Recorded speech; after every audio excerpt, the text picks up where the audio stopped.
এক হামলায় দিশেহারা হয়ে পড়েছে ইসরায়েল। মঙ্গলবার রাতে ইসরায়েলে ক্লাস্টার বোমা হামলা চালিয়েছে ইরান, আর এই হামলার পর ইহুদিদের মধ্যে চরম আতঙ্ক ছড়িয়ে পড়েছে।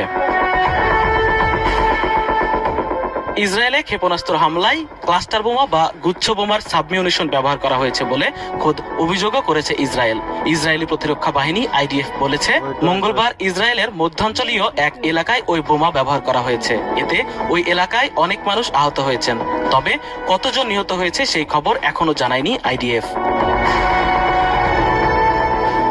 সাংবাদিকদের সঙ্গে আলাপকালে তেল আবিবের জেলা কমান্ডার হাইফ সারগারাফ বলেছেন, দেশের মধ্যাঞ্চলের একাধিক স্থানে ক্লাস্টার বোমা হামলার খবর পাওয়া গেছে। হামলায় অনেক আহত এবং বেশ কিছু ক্ষয়ক্ষতির ঘটনা ঘটেছে। তবে হঠাৎ ইসরায়েলে ইরানের এমন ক্লাস্টার বোমা হামলায় অনেকটাই হতবাক হয়ে গেছে দেশটির প্রতিরক্ষা বাহিনী।